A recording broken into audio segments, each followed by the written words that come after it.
The 6 o'clock hour is upon us, so at this time I will call the regularly scheduled May meeting of the Henry County School Board to order. And I will ask Mrs. Overby if she will check the roll for tonight. Mr. Alford? Here. Dr. Ball? Here. Ms. Blanket? Here. Mr. Bradley? Here. Mr. Martin? Here. Dr. Stanbaugh? And Mr. Zay? Here. Thank you, Ms. Overby.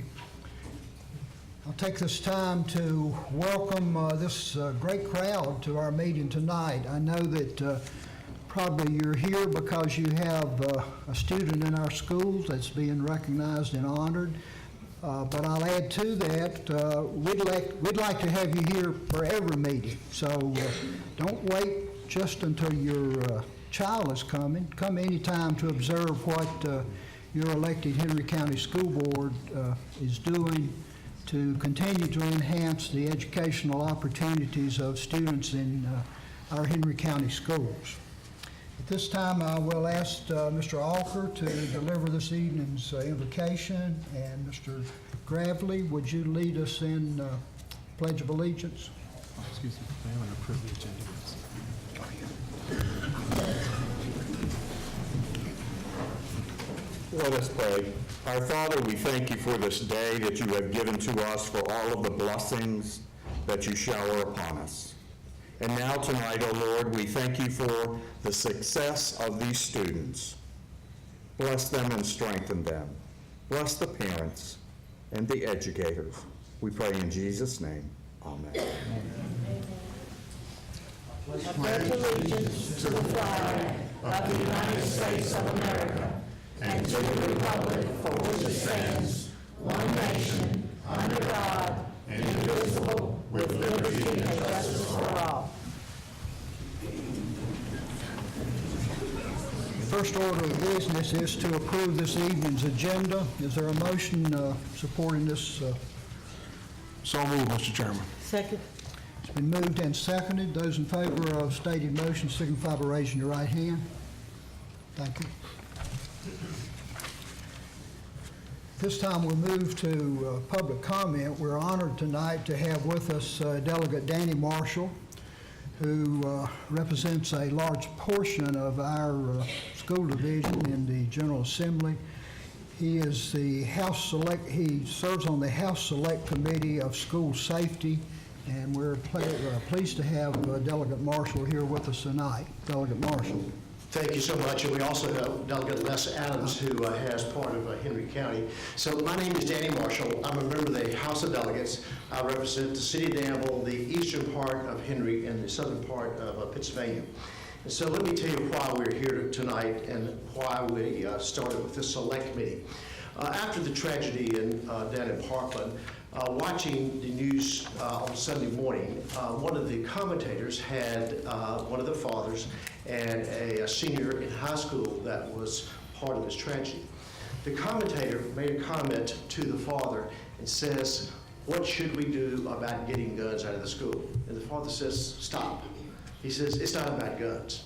He says, if you look going to the courtroom, you can't even go to the courtroom with a cell phone, much less a weapon. You cannot go into an airport. Just think about what happened after September 11th.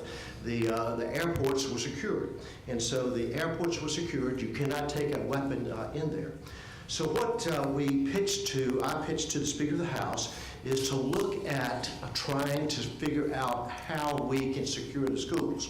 And one of the things that I emphasized for him to start with is I said that I have 3 school districts, Pennsylvania County, Danville, and Henry. And I know that all of them want to do what is best for the students, the teachers, and the faculty in the school systems. But they can't afford to put so much because we live in a tough part of the state. So one of the things that I said, I see that this is going to take 2 pots of money. The first pot of money is to secure the schools. And so, and I'll speak a little bit about that. But the other part is the ongoing expense for resource officers and anything else that we may see as we go forward. So the speaker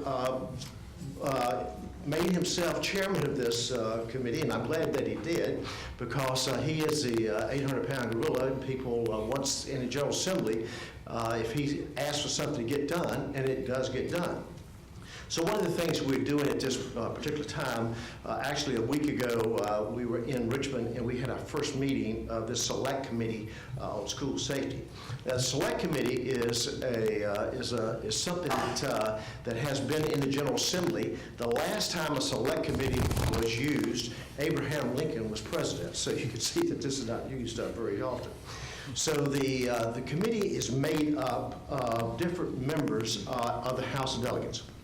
And so the speaker looked at across the board of who is that would be able to move this ball forward. And so let me just go down the list, and I won't take much of your time. Chris Jones, who is the chair of the House Appropriations. I know that Dr. Cotton knows who he is because he helps y'all with K through 12 funding. And so hopefully he's going to help us with funding for this also. We have the chair of the House Education Committee, Steve Landis from up in the Valley. We also have the chair of Courts Committee, and Delegate Adams serves on Courts Committee because there are going to be some issues that I'm not a lawyer, that we think might be a good idea, but somebody's going to raise and say, wait a minute, that's unconstitutional, you can't do that. And we've already gotten a few of those ideas that someone suggested we put deadbolts on classroom doors. Sounds like a pretty easy, simple idea, but then the building inspector says, wait a minute, it doesn't meet the building code. So we're going to have to work through all of those issues. So the three subcommittees that we will have is infrastructure and security, and that's chaired by Delegate Nick Rush, who's over in Christiansburg. And what we'll focus on is the focus on the school infrastructure improvements. We'll have student behavior and intervention, and that's chaired by Delegate Landis, who is chair of the House Education Committee. And they will focus on policies related to student mental health, behavior, and interaction with schools and law enforcement officials. Then the third one is prevention and resource protocol, and that's chaired by Delegate Peace, and Delegate Peace lives over in the Richmond area. And that will focus on the prevention, coordination, and partnerships and response protocols between schools, law enforcement, and local state government.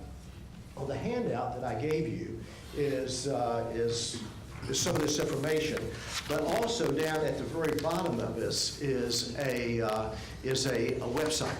And this website is structured so that if a citizen of Virginia wants to make a comment about any one of those three subcommittees that I mentioned, they have to go online, and they would have to put their name and address and their zip code. And the reason we did that is because we wanted to try to keep the comments to Virginia citizens, not get people from all over the U.S., and I'm getting emails from all over the U.S. now.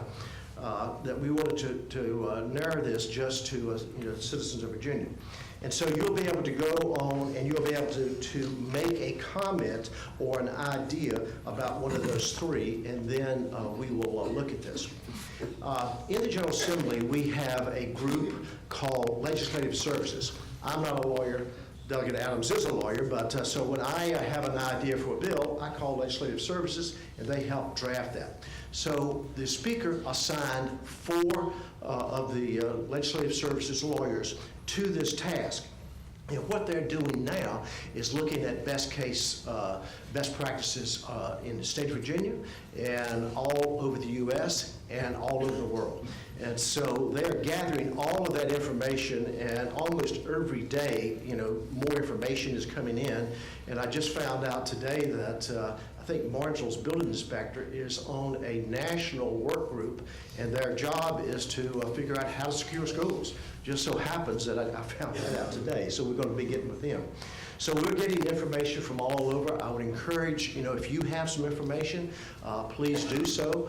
I want to come, and Delegate Adams and I want to come and visit your new school that has not been open yet to see what new improvements have been made as opposed to some of the other schools. But if you think about the state of Virginia, There's over 2,000 schools across the state. And that's not just buildings. I mean, you know, a lot of schools have multiple buildings, you know, adjacent to them. It could be gymnasiums, it could be portable classrooms, and we're going to have to figure out how we can secure those. And so this is a daunting task, and so we are going to tackle this and move forward this year. So I'm going to see you. Les, you have anything you want to say? Okay. So any questions? Questions for Delegate Marshall? You have any idea when this committee will come up with the final recommendations? Thank you for asking that. I should have said that. So the goal is we have the full committee of 22 members. We had our first meeting last Thursday, and we'll have at least 3 more meetings. And then the subcommittees will meet throughout this year, and they will offer suggestions on those 3 subcommittee, and they will offer ideas. We will have probably late November, early December, we'll have a list of things that we need to look at as far as changing the Code of Virginia. And I'm, you know, almost confident there's going to be a lot of new bills that will be introduced into the 2019 session. The other reason we want to do this late November, early December is we're going to get with the governor. We've already talked to the governor about putting in funding for this. Not quite sure how the funding's going to work. You know, we fund, you know, schools by average daily membership and composite index, but I think we maybe have to come up with a new one about the number of buildings you have. And so how we're going to do that. So we're not quite sure about that yet. We just had our first meeting. Are your comments limited to just boards? I guess my question would be, how can I get this information to our community, our parents, to provide feedback? You know, I How would can we do that? encourage you to please do so. I went and talked to the Danville School Board. I don't know if you have a similar, but they have on their local cable station, they sent this out and put the information. I've gotten over 100 emails, good information. And so I don't know if you have a website, if, you know, the school system has a website, if they could, you know, post that. I would encourage, you know, to do so. And we want to, again, you know, narrate, offer comments about one of those 3 work groups. Other questions, comments? Delegate Marshall, we appreciate you taking your time to be here, and also Delegate Adams, your time. I know you represent a large segment of Henry County in the General Assembly, so it's very kind and appreciative that you guys take your time to come address this. It is an issue, and I'm sure Dr. Cotton and his staff will make this information available through our website. I'd be happy to do that. Okay, thank you. Thank you. Thank you for your time. Thanks for what you do. Thank you.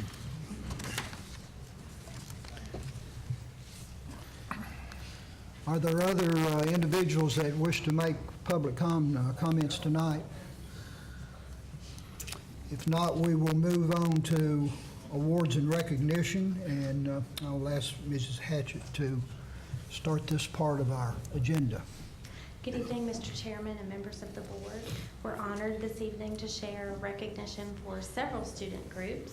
The first group, we are actually going to have them share information with you as part of our student showcase. Several of our students recently competed in the 4-H speech competition, and we have some of the winners with us this evening to share their speeches with you. Our first speaker for tonight is Ms. Claire Howe.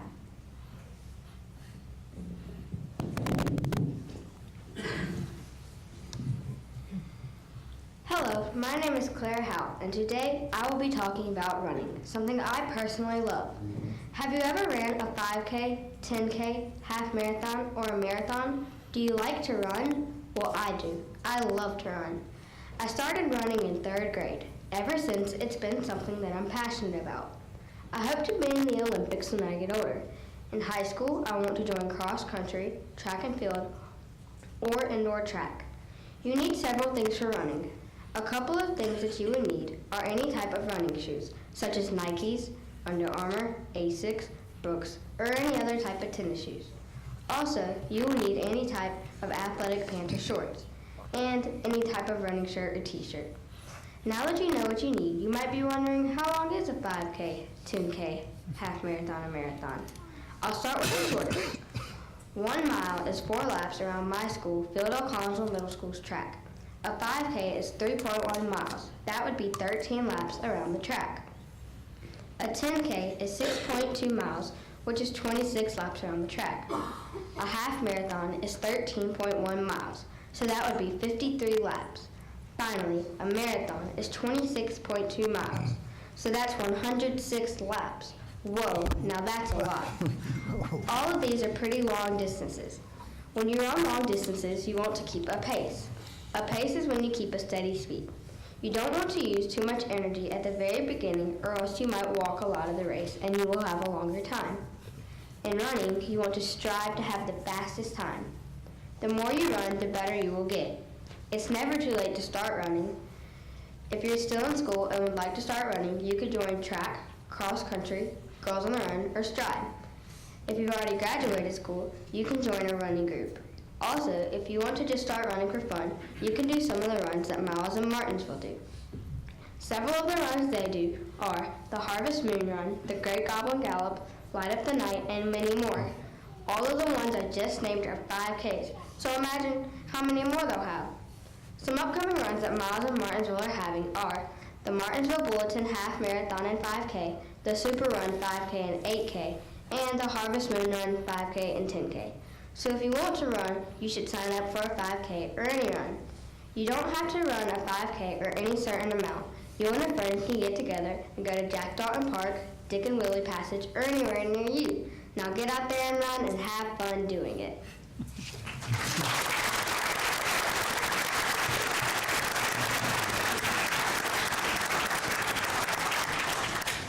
Thank you very much. Clara, I do have one quick question. I noticed when you said you're never too old to start running, you were looking right at me. And so we will take that advice seriously. Very good. Anyone else have a comment for Clara? Our next speaker is Mr. Hunter Goad.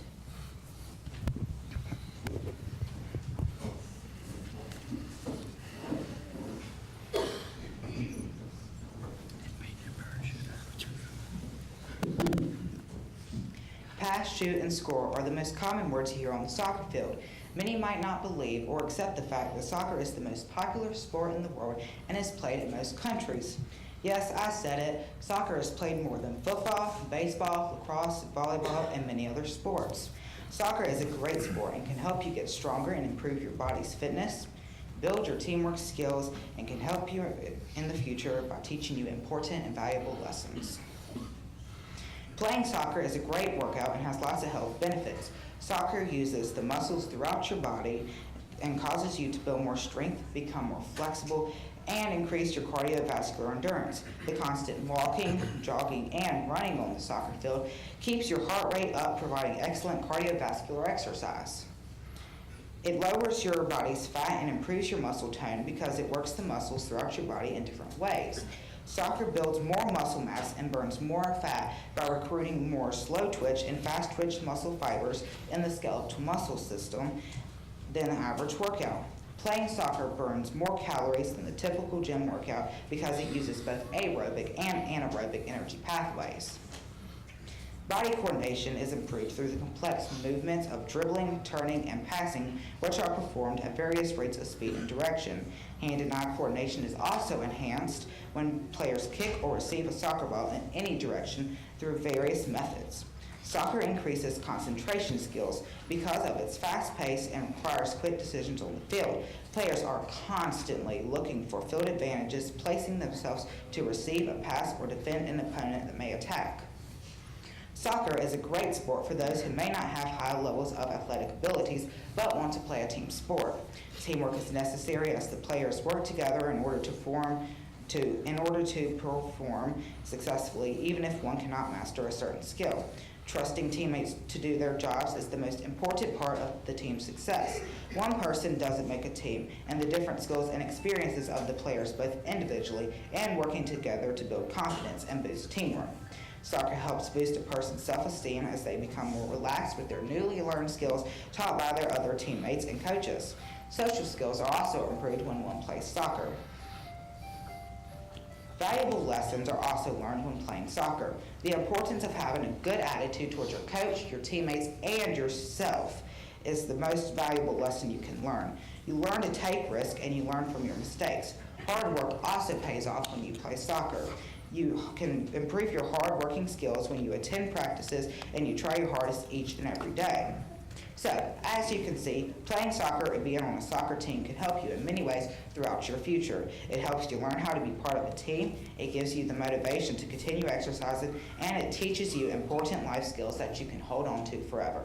Don't forget, anybody can play soccer.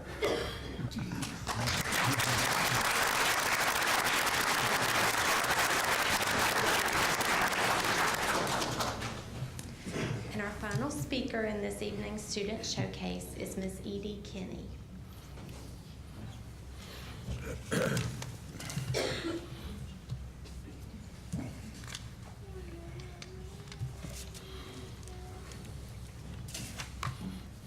Hey everybody! Dun, dun, dun! If you watch Rachel Ballinger, this YouTube intro is very familiar to you. If not, let me introduce you to the Ballinger family. The Ballinger family is a whole family of YouTubers. YouTube has become the main source of entertainment for people around the world. 10 years ago, people started to make videos on YouTube for fun or to help them find people like themselves. The Ballingers are a good example of this. Colleen Ballinger was the first in the family to make a YouTube channel. In college, Colleen took a musical theater class, and the section leaders were very rude and gave bad advice. She then started posting videos on YouTube to poke fun at them, and everyone, including the girls, loved her videos. She gave the character the name of Miranda Sings. Not long after, other people started to find the videos, and for a while she got a lot of hate. She found the hate to be funny because she couldn't understand why people would watch her videos just to post mean comments, so she egged it on. If the haters did not like her lipstick, she would put more on. If they didn't like her singing, she would make it weirder. Doing this created the Miranda we have today, who is known for her bad singing and lipstick. So, thank you, haters! This also created Miranda's main saying, haters back off. After a couple of years, Colleen's sister, Rachel Ballinger, started YouTube. In 2007, Rachel posted her first video. Her channel started off with her making videos of her ranting about normal everyday things like public restrooms, bad drivers, and commercials. Colleen and Rachel's success with YouTube brought their brother Christopher Ballinger to YouTube. Christopher started YouTube in 2010. With 2 kids, he and his wife Jessica started to make vlogs. Vlogs are videos that show you what a person does during their day. Around this time, Colleen booked a show in a small venue in New York and performed her first live show with Ariana Grande. In 2013, Colleen started getting larger theaters and started touring all around the world. Not too long after, Miranda wrote a book called Self-Help. Rachel was Miranda's manager for a few years and went on tour with Colleen to help with the shows. But in a few years, she wanted to focus on YouTube and stopped working for her sister. Colleen then hired her best friend, Corey DeSoto. In 2016, Colleen and her brother Christopher got a show on Netflix called Haters Back Off that now has 2 seasons. Sadly, there will not be a third. Miranda also has a brand new book on pre-order at mirandasings.com called My Diary. Rachel went on to expand her channel, Miss Our Baller, by making Rachel's Room videos where she answers questions, random Tuesday and Thursday videos where she does whatever she wants, and Learning Sunday videos where every Sunday we learn something together. After a while, she replaced the Learning Sunday with Saturdays at Rachel's live streams. Rachel also has a vlog channel where she posts videos almost every day. Colleen also has a channel for herself. Very recently, she changed her channel name from Psycho Soprano to Colleen Ballinger because some viewers told her that calling herself psycho and crazy is offensive to those who have mental illnesses. On her personal channel, she makes Colleen's Corners, where she answers questions, and regular videos where she does crafts, hair, makeup, plays the ukulele, and more. You can find just about anything on the Ballingers YouTube channels. They have a bit of something for everyone. So if you're not already, make sure to hit that subscribe button and that like button. And remember, above all else, stay awesome, possums.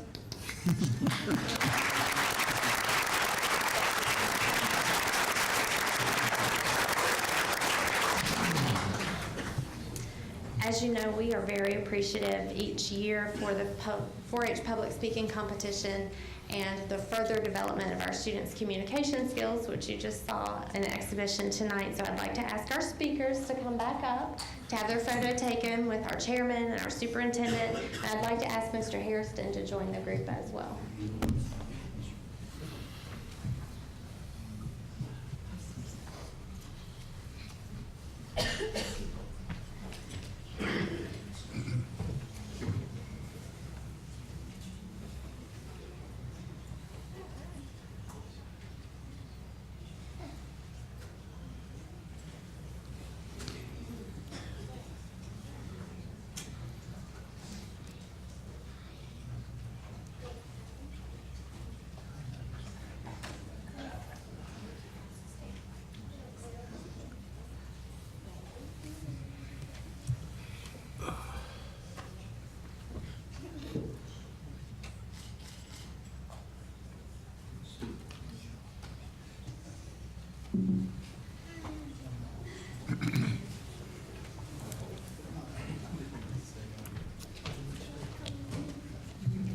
Our second recognition this evening is to honor adults in our community who spend time volunteering and supporting our students in a variety of ways. It's our Volunteers Make a World of Difference Award.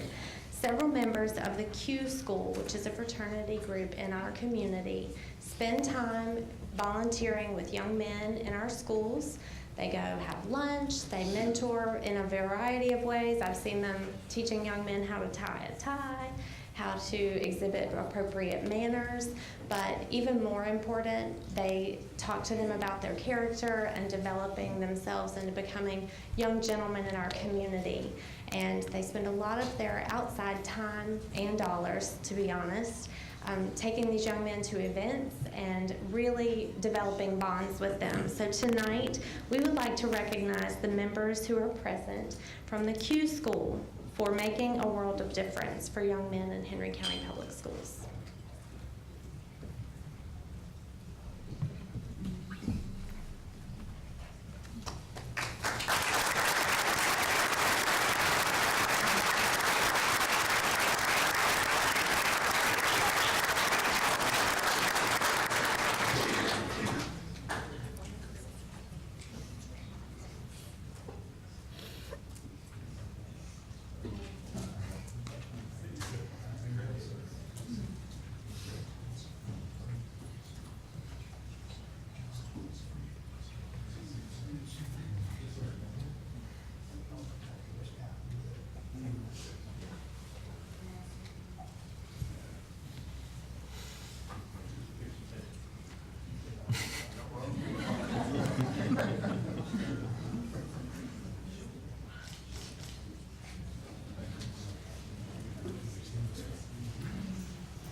And first in our group of student recognitions this evening, we have members of the local American Legion who are going to present an award to one of our students.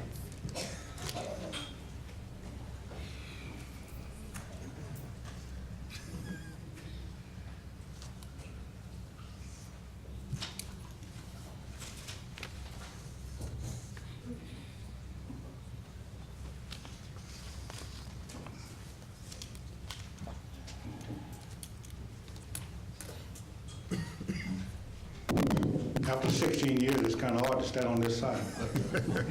Here goes. We at the American Legion have a number of programs to help our students because we realize that they are our future.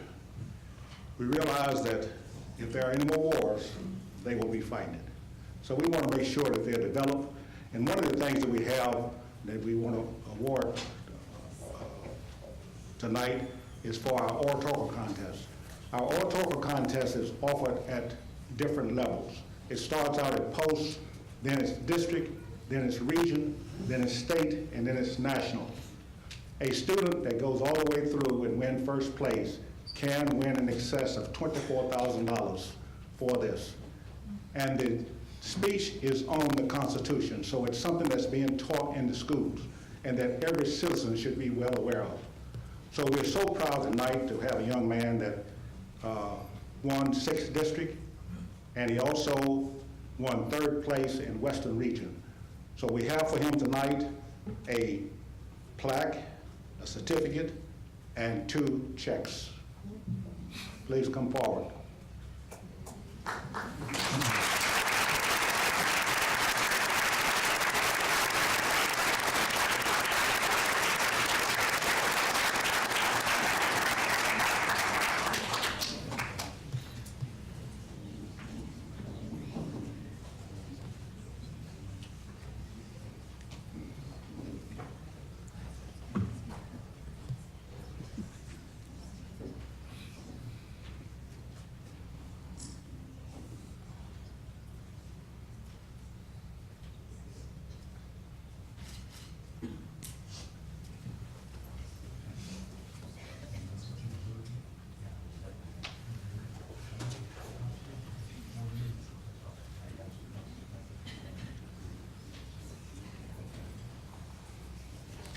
And we also present an award that you're not aware of. One of your persons was a judge at 6th District, and we'd like to present her a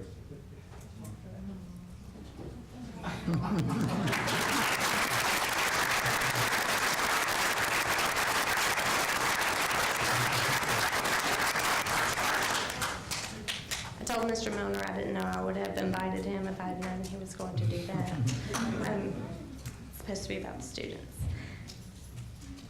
We have several groups and teams that have made major accomplishments this semester, some of them as recently as this past Saturday. So it's pretty great that they were able to arrange their schedules to be here with us this evening. So without further ado, and especially for those who are in standing room only in the back, we want to proceed with those. Recently, members of our Bassett High School fishing team competed at the state championship, and we have winners from our junior bass state championship with us tonight.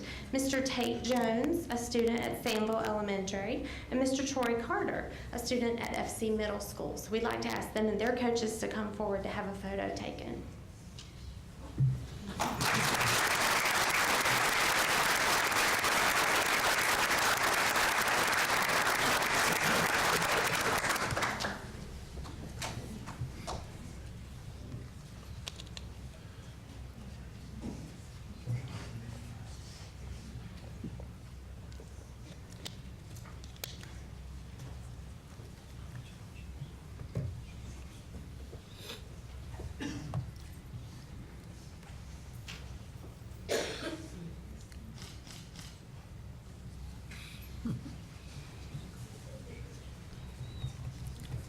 And if you're not aware, to be on the fishing team, you have to get up really early in the morning to compete.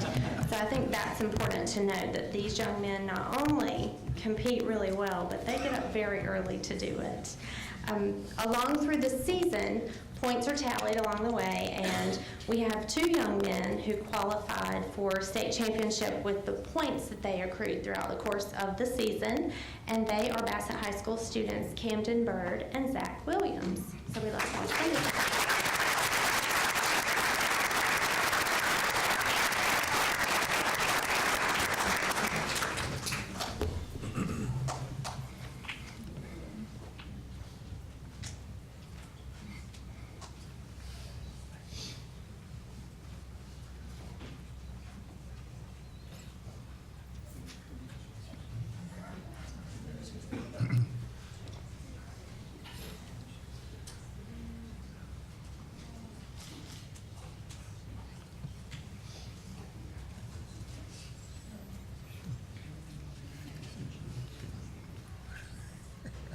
There were a couple of groups that were not able to attend a fall or winter recognition, so we want to make sure that we recognize these students tonight as well. From Magna Vista High School's drama team, the Fall Theater Outstanding Actor for our area is Megan Mintz.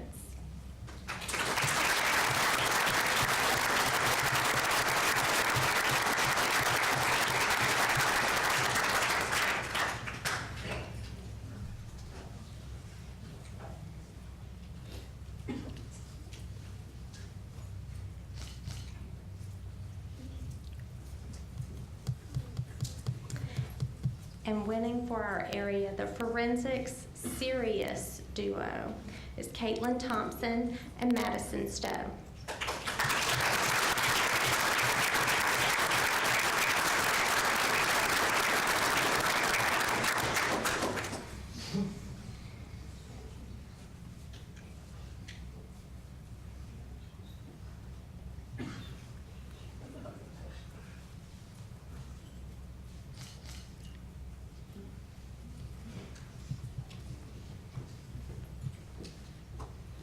Additionally, we had several students to compete in the Blue Ridge Region FBLA competition this year.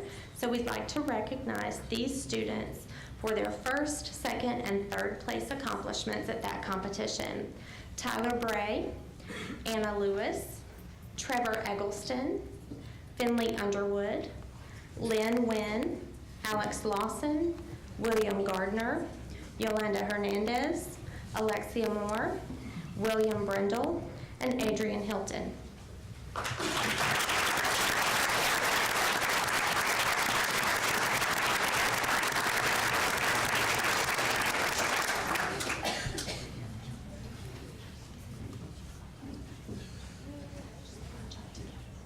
You can actually get two.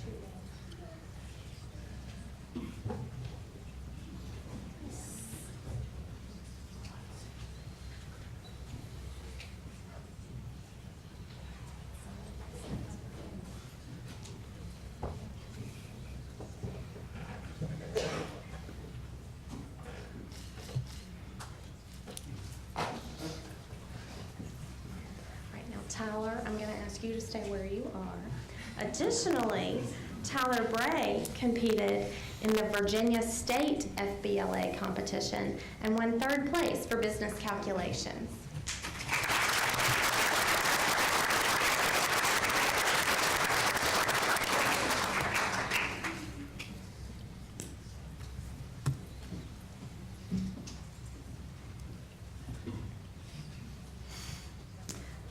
We are now going to honor several teams from Laurel Park Middle School. There's a lot of great activity happening there. Our first group, we'd like to ask the Laurel Park Middle School girls soccer team to come forward. They won the Junior Piedmont District Championship.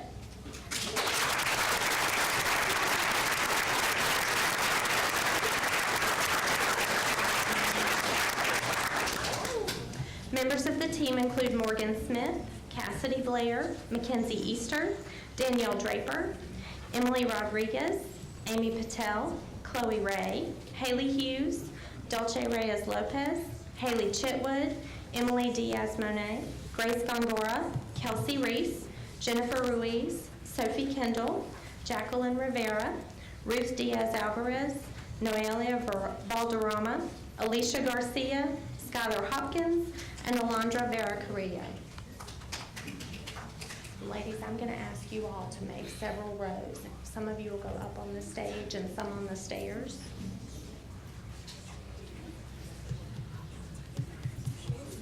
Have 3 young ladies on the stage, 2 or 3 on this stage, 2 or 3 on this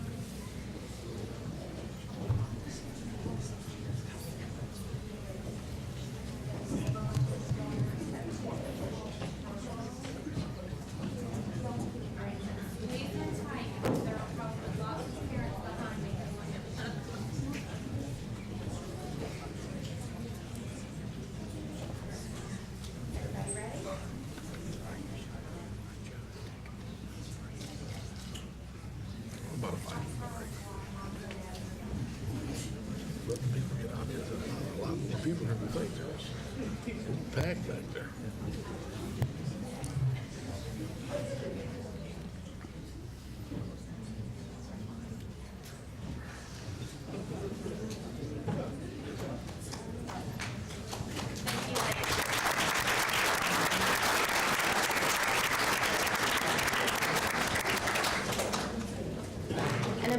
mistaken, you have seen this group before. Laurel Park Middle School's baseball team also recently won the Junior Piedmont District Championship.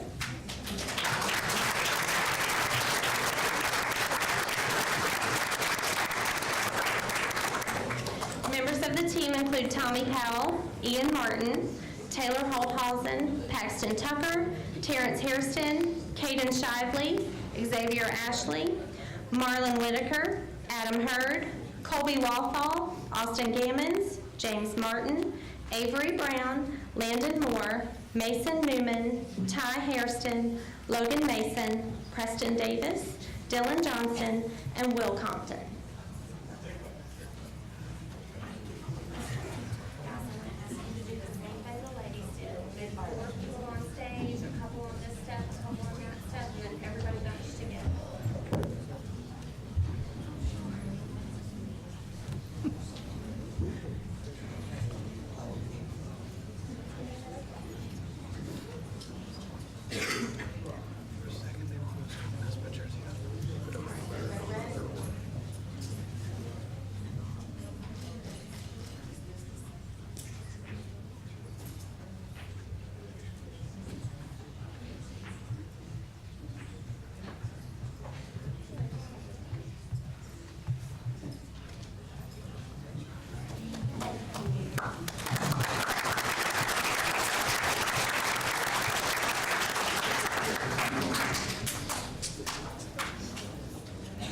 We also have lots of great athletic activity happening at FC Middle School. And tonight we have the honor of recognizing the boys track team, if they will come forward. This group also won the Junior Piedmont District Championship.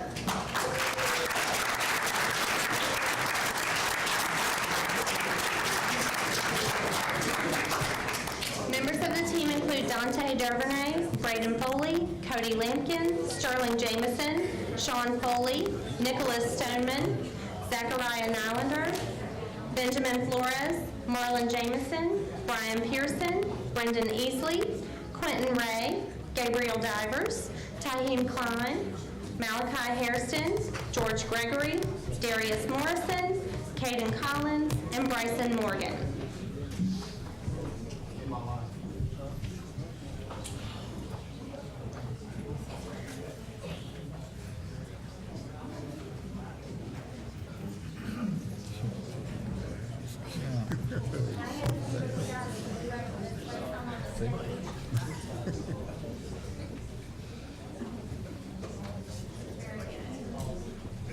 All right, is everybody ready?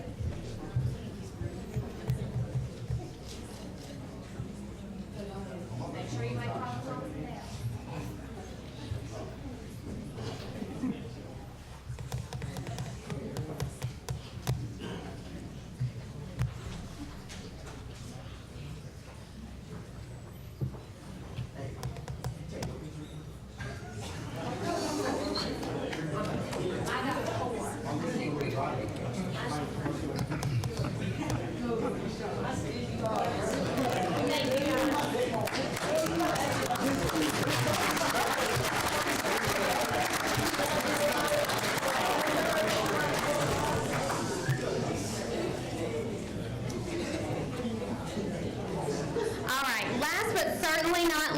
We have a group of young men and women who participated in the Piedmont Area Regional Writers Competition.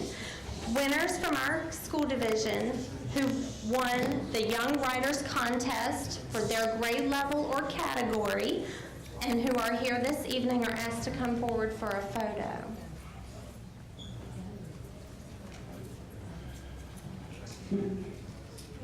Students in that group include Nicole Garcia Sanchez, George Harris, Kylie Triplett, Dominic Long, Ryan Scott, Maddox Simmons, and Maggie Sechrist.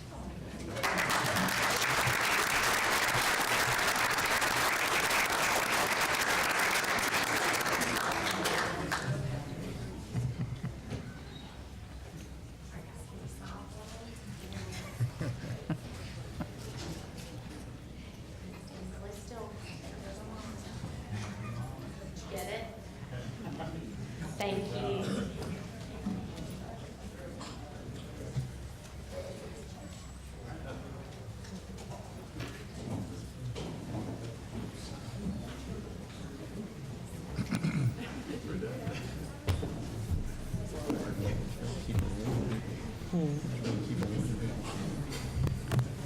Good stuff. We'd like for everybody to stay on for the rest of the meeting, but we'll take just a moment for those that are going to leave to Do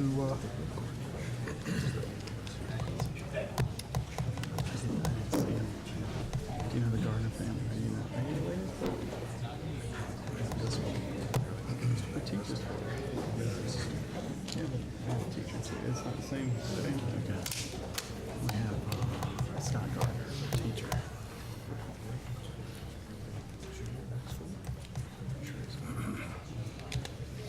I know the name, yeah.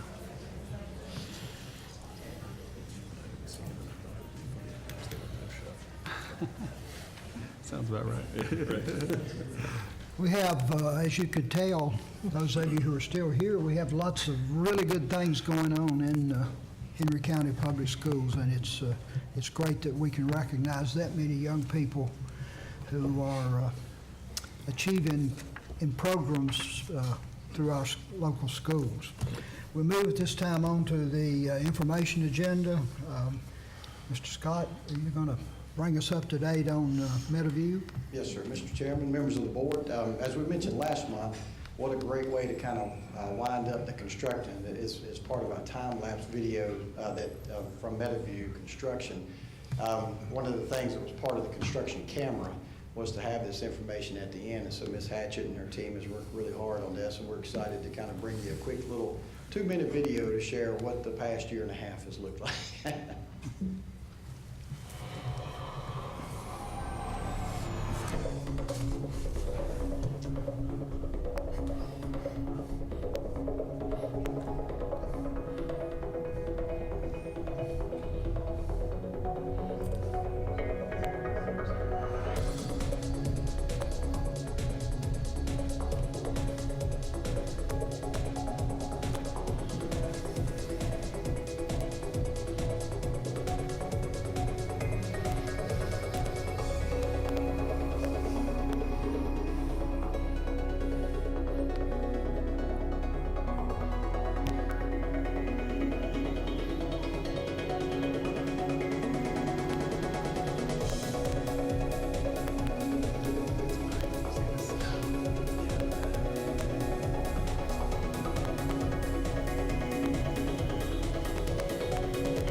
So as you can see, what a fun project it's been. The contractor continues to work on a few punch list items, but we're wrapping up items and ready for all the students and staff to come out.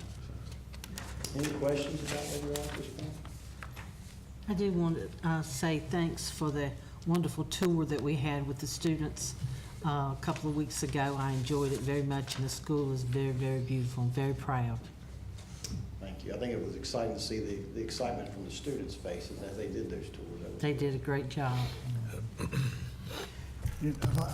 I've often heard people say it's awful boring to watch grass grow, but it was exciting to watch it grow in that. It really was, and to see the building grow too.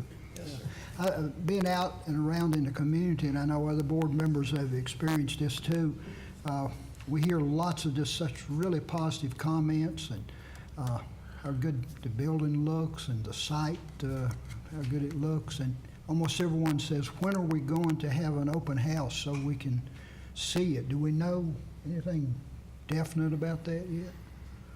We were working on some community days. Have we locked those in yet, or are we still waiting? I don't think so at this point, because I think Ms. Hatch is waiting for me to kind of get back to her on finalizing some polished concrete work. I really didn't want you guys to come in after you seeing more dust in there, since it's already been cleaned once. We've got a little work we need to do on those polished concrete floors. So once that's completed, then I'll refer back to Ms. Hatchett and let her know, we're good to go. Get a thumbs up if you will. So. Yeah, we are going to schedule a day for the community to come out, so we'll make sure we advertise that. I think we're waiting on a floor issue to be resolved, then we'll open it up. Okay. Thank you, Mr. Scott. Thank you all. Appreciate it. And thanks to you and all of your people's work that they've done to get us to this stage. Next item under the information agenda is first reading of the Student Code of Conduct, and we have another Mr. Scott that will talk to us about that. The lesser Mr. Scott. Tonight I bring a proposal for revision to the Code of Conducts to you, and this is presented as a first reading and will be brought up again in June for approval.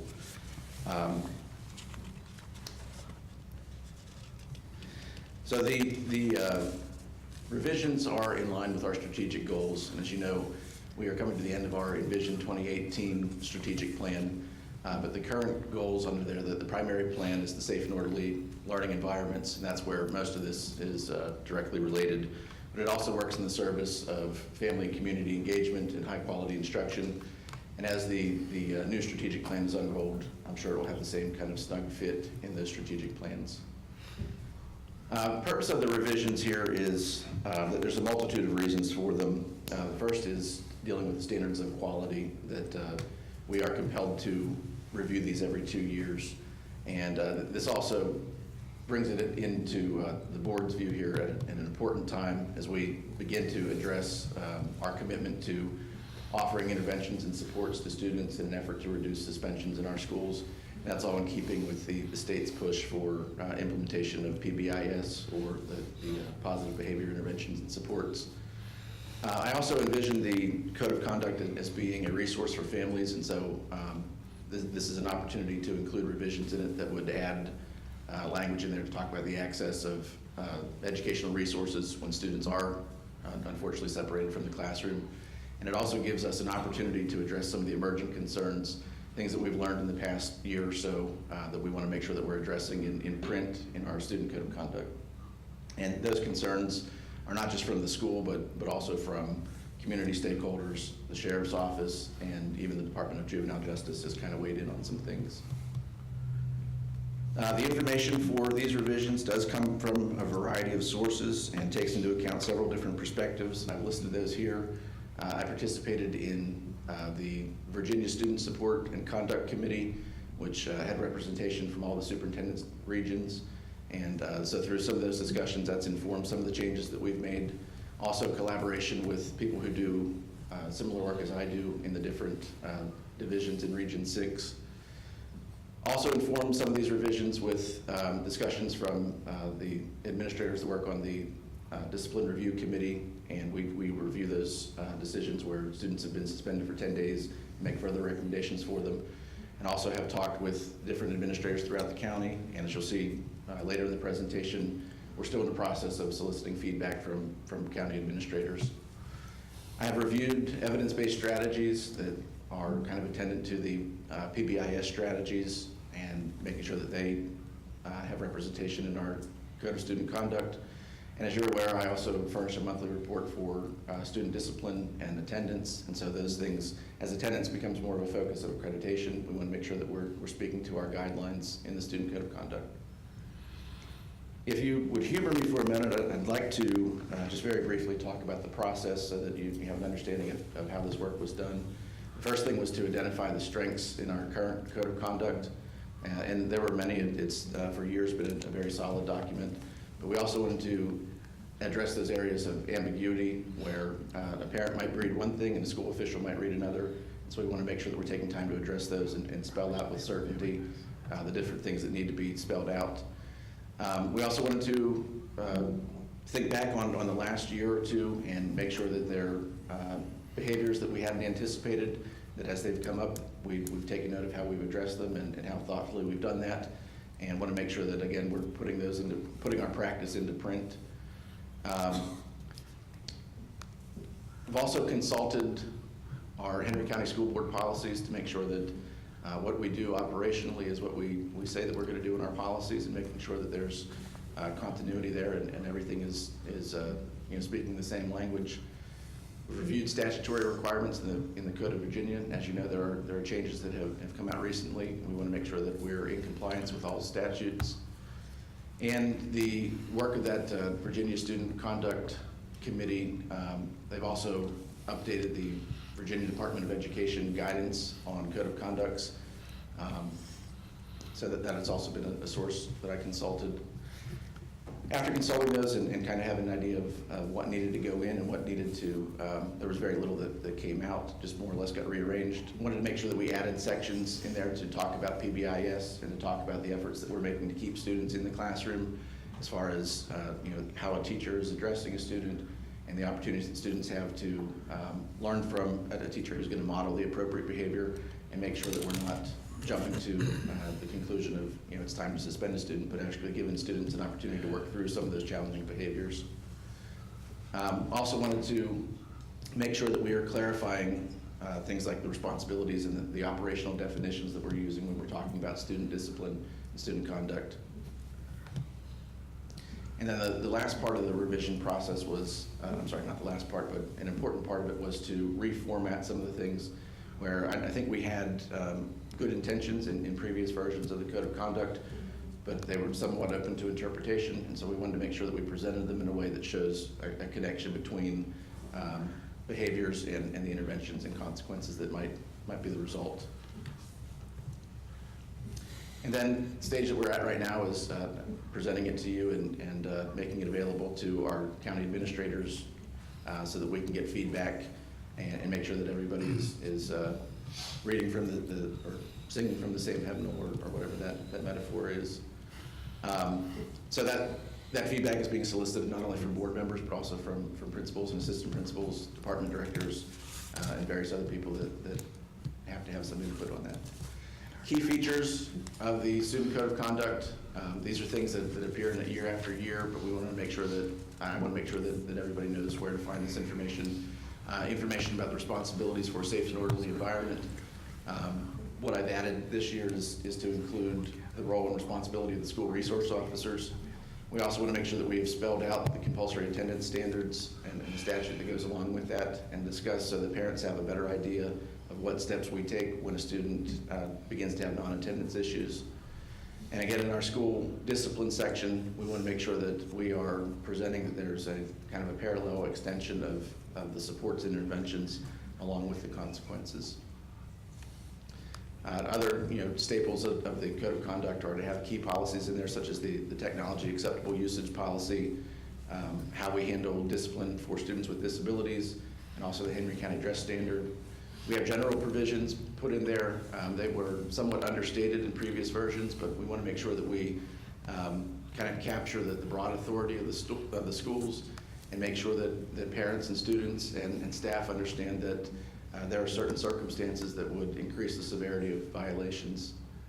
For instance, a drug violation is made more severe when there's an element of distribution involved.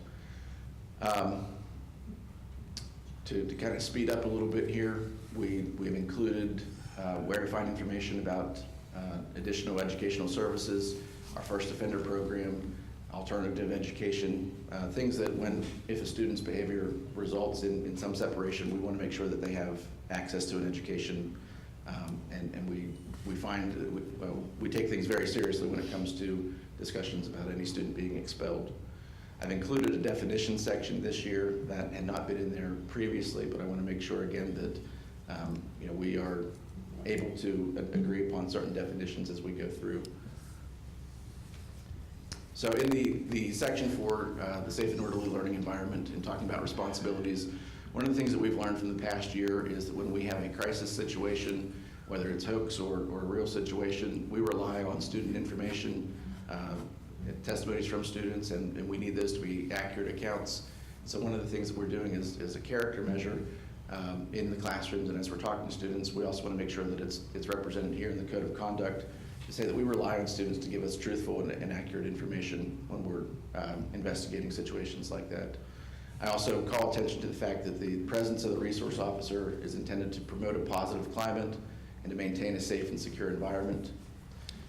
One of the changes that we're seeing statewide in other divisions is that the term school policing is becoming a little bit more apparent.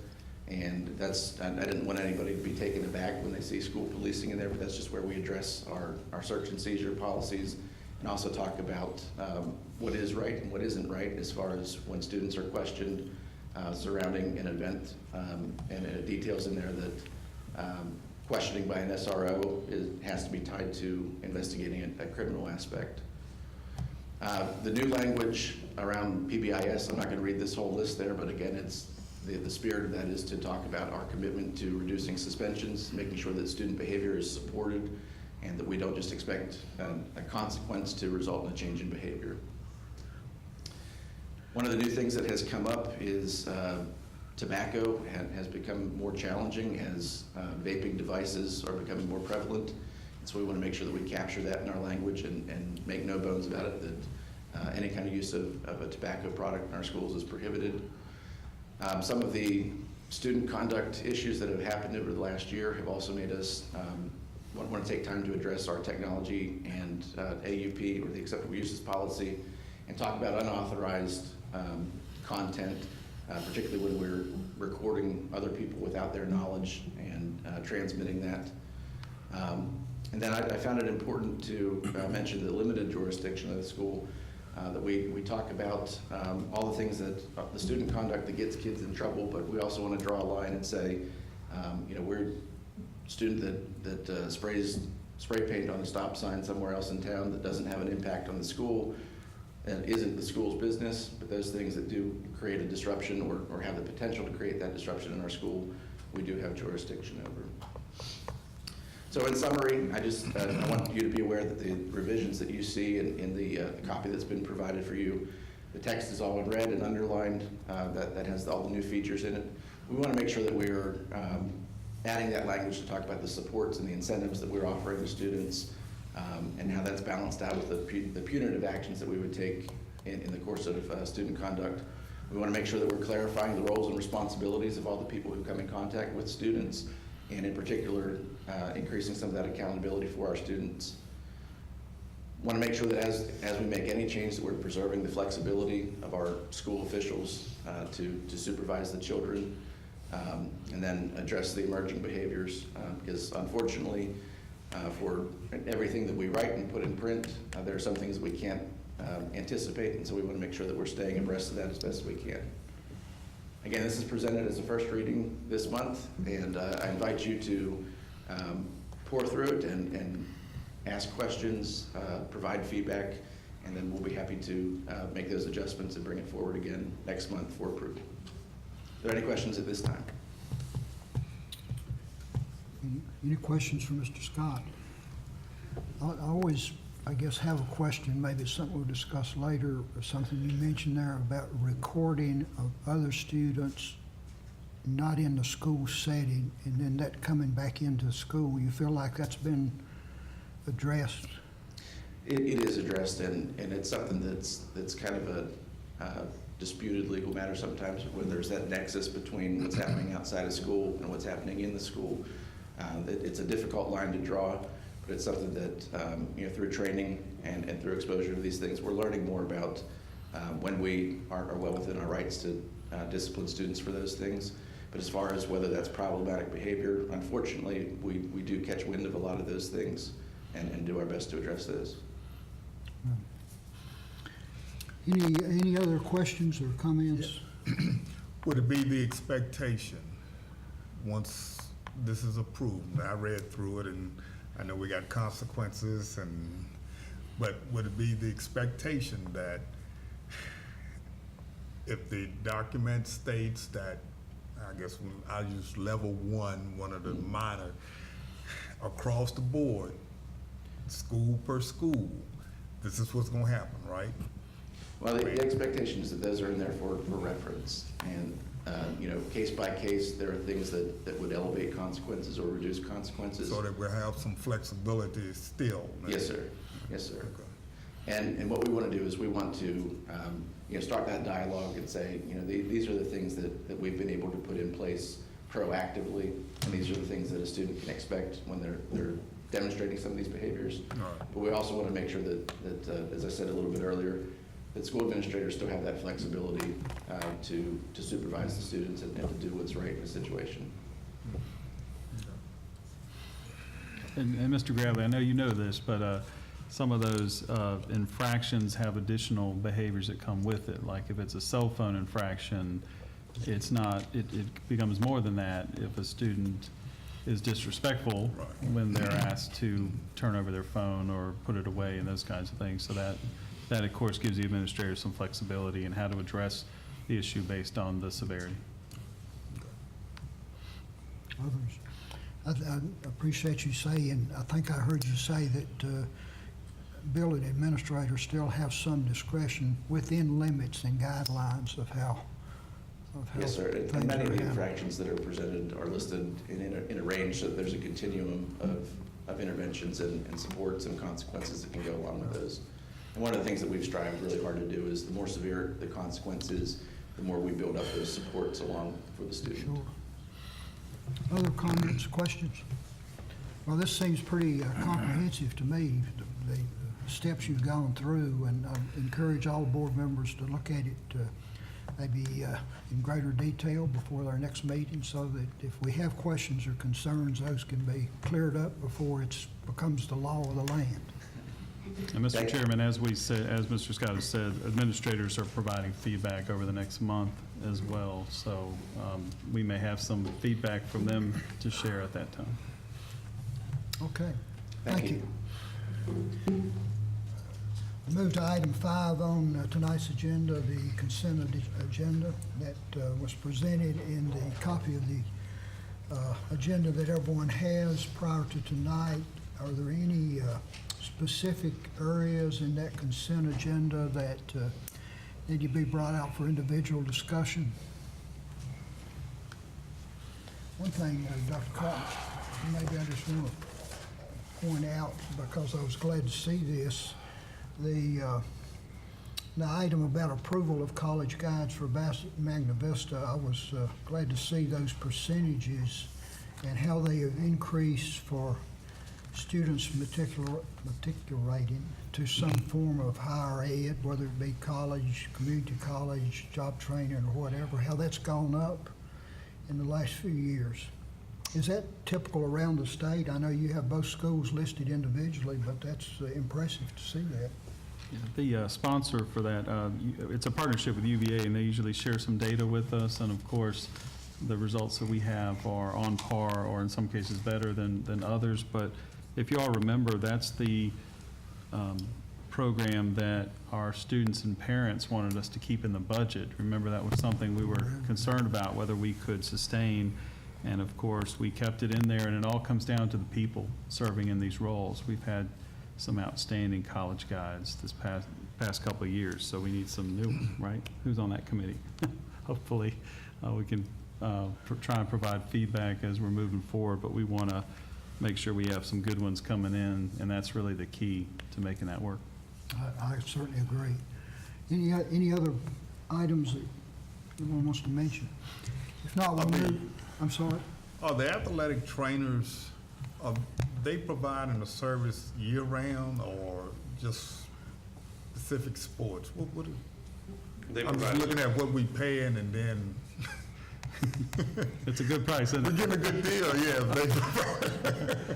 We've worked out a great partnership with the hospital and with local universities as well. So it's an opportunity for us to have an added benefit, but it's through the hospital partnership, and it's year-round. Okay. Yeah, we get a good deal. Okay, other comments, questions? Mr. Chairman, I move we approve the consent agenda as presented. You have a second? Second. We have a motion and a second to approve the consent agenda as presented. Those in favor of this motion signify by raising your right hand. Motion carries. We move to the action agenda. The first item, approval of updates to school board policies, our favorite item. Good evening.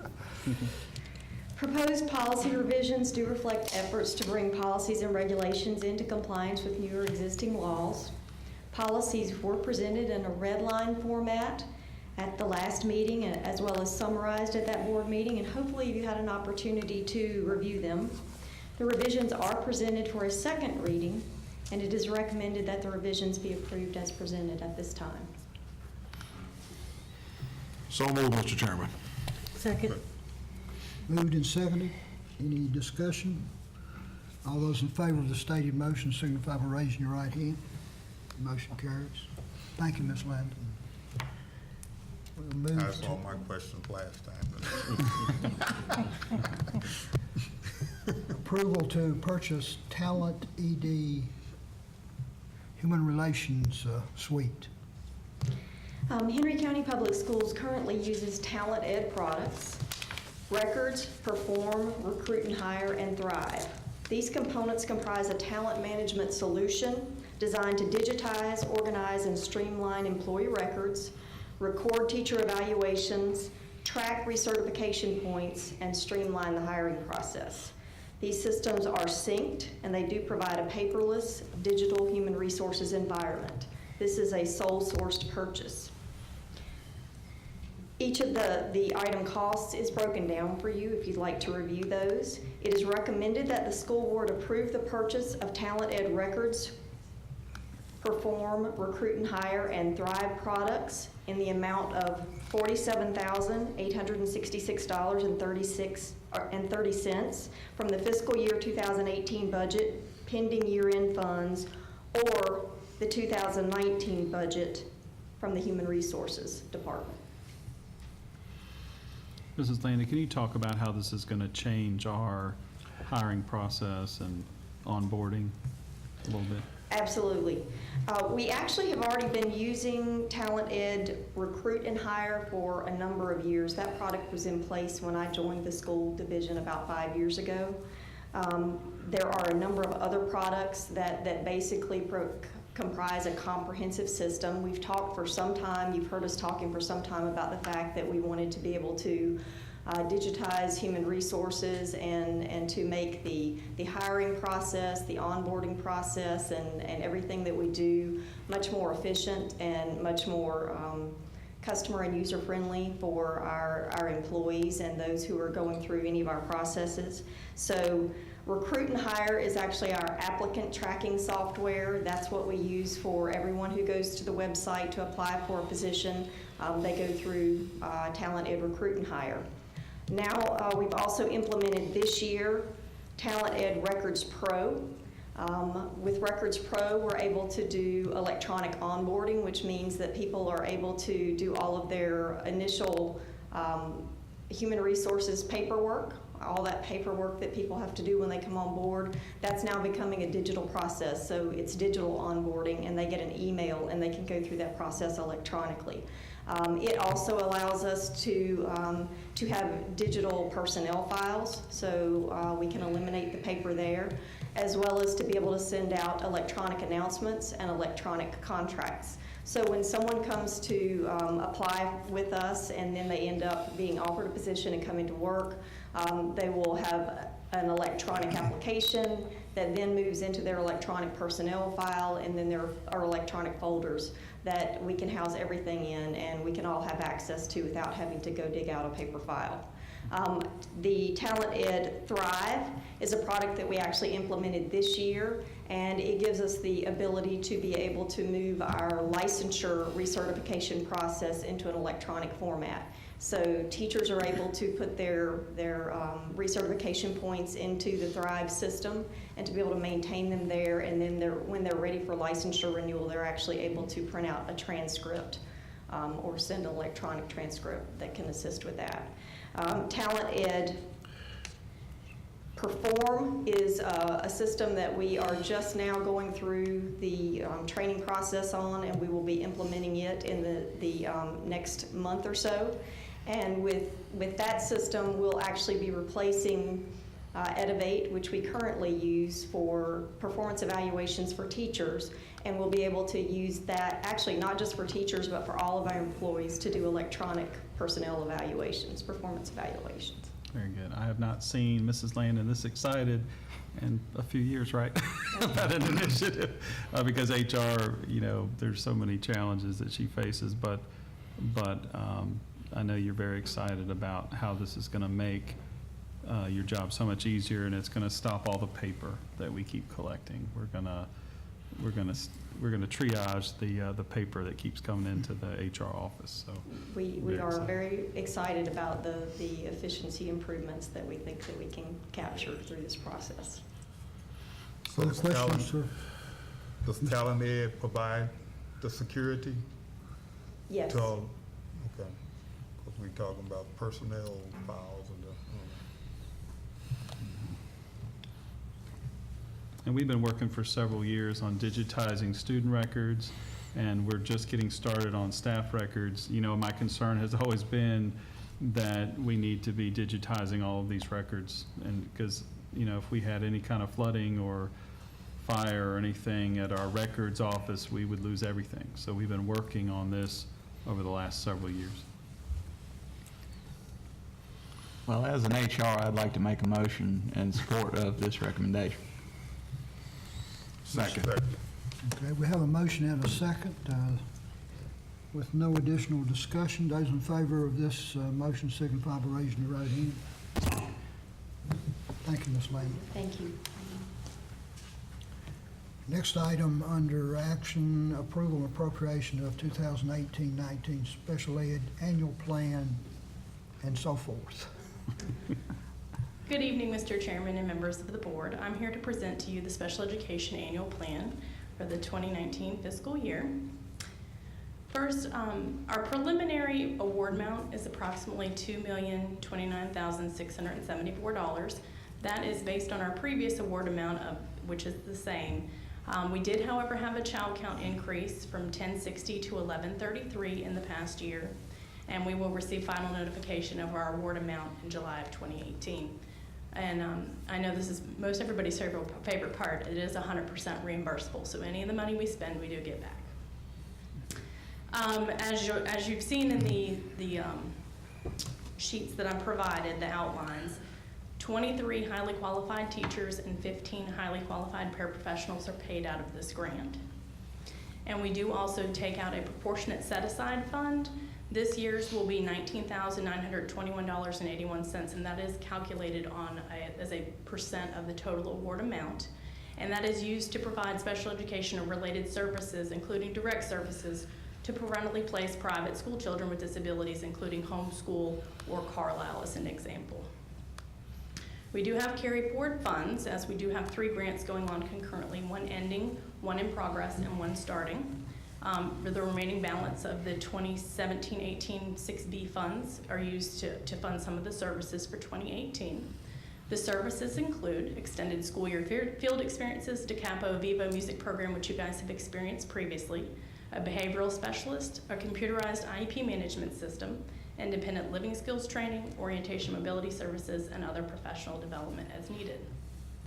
We have other additional services that are covered under this grant, including child find activities, parental involvement, speech services for the parentally placed private school students, teacher materials and supplies, assistive technology devices, iPads and computers, as well as FM systems. We do support college and career readiness through our Read 180 System 44 programs, post-secondary education, rehabilitation, transition tours to Woodrow Wilson Rehabilitation Center, transition planning, and also participation in Southern Virginia Youth Expo in Chatham. We do have an additional award, which is Project 619. That's the preliminary pre-K award of $82,038, which is estimated, again, 100% reimbursable. And again, many of the same programs and services are covered. We do pay one early childhood special education teacher salary and benefits out of that particular grant, and that includes summer program services, preschool conferences, workshops, and trainings, educational supplies and materials, student enrichment experiences, child find activities, and parental involvement, as well as equipment, computers, and furniture. This presentation, as well as the outlines, were presented to the Special Education Parent Advisory Committee, and it was voted upon. and approved on April 23rd, 2018. And I'm submitting it for your approval this evening. Do you guys have any questions? Are there questions for Ms. Rue? Did the Parent Advisory Committee have any feedback other than their approval? We talked a lot about it. I will tell you that this grant typically remains the same from year to year because of the amount of salaries included in it. But they did not provide too much feedback, again, because the amount of flexibility with the remaining balance is not exorbitant. Well, I still enjoy that Mr. Milner still smiles at the 100% reimbursability. That was kind of for his benefit, yes, I will admit that. Move we approve. Second. Okay, we have a motion and a second. Hearing no additional discussion, those in favor of this stated motion signify by raise your right hand. The motion carries. Thank you. Ms. Root. I believe, Ms. Milner, you have the next few, I believe. Good evening, Mr. Chairman and members of the board. I am requesting the approval of the purchase of the Initiative 1 Educational Leadership Transformational Professional Development for an additional 12 of our administrators. Last month, you did approve the second cohort for Initiative 1, so this is that same programming, and we're looking to train the remainder of our principals and a few of our assistant principals with the third cohort. And this has a fiscal impact of approximately $41,000 from the harvest funds for this 2018 school year. Questions for Ms. Milner regarding this? I think we had some questions last time, and we know what it is and what it's doing, and hopefully the success it's having. Yes, sir. I noticed it said something about relieving stress. What stress in the school system? Move we approve, Mr. Chairman. Second. Okay, we have a motion and a second to this request. Again, hearing no additional discussion, those in favor of this request signify by raising your right hand. Motion carries. I believe now we move to approval to purchase open court. Ms. Durham. Good evening, Dr. Duvall and members of the board. Students in K2 use the consumable open court phonics decodable books and skills and practice books to learn print concepts, practice high-frequency sight words, and practice fluency through controlled connected text. Currently, we're using those open court phonics foundational skills kits to provide phonics instruction in our K2 classrooms. And these books, these consumable materials are included in those daily phonics instruction and are necessary to implement that program. McGraw-Hill is the sole source for this program, and we do have all of those in our K2 classrooms right now. And so we're asking for approval to purchase the consumables for next school year. It is recommended that the school board approve the purchase of the consumable materials for the Open Court Phonics Foundational Skills Kit. It's currently in all of our elementary schools in K2. $41,084.54 are the estimated cost for this, and we will use Title I funds, which is grant funded. Questions regarding this request? Is there a motion for approval of the request? So moved. Second. We have a motion and a second to approve this request as presented. Hearing no discussion, those in favor of this motion signify by raising your right hand. We'll move on now to textbook. Yes. Adoption. Throughout the 2017-18 school year, an elementary math textbook adoption committee was formed, and we used the Virginia Department of Education and Henry County School Board guidelines to guide us through this process. The committee was comprised of representatives from all elementary schools, and all elementary teachers and administrators were involved in a review and evaluation of various math textbooks from the approved textbook list supplied by the Virginia Department of Education. Attached to this fact sheet is also the list of the committee members if you'd like to see who was actually on the committee. There's representation from every elementary school. The elementary teachers and administrators have selected to adopt the Pearson Envision Math 2.0 series, and this adoption includes consumable student editions plus digital coursework and teacher materials, including teacher editions, manipulatives, assessments, and digital resources.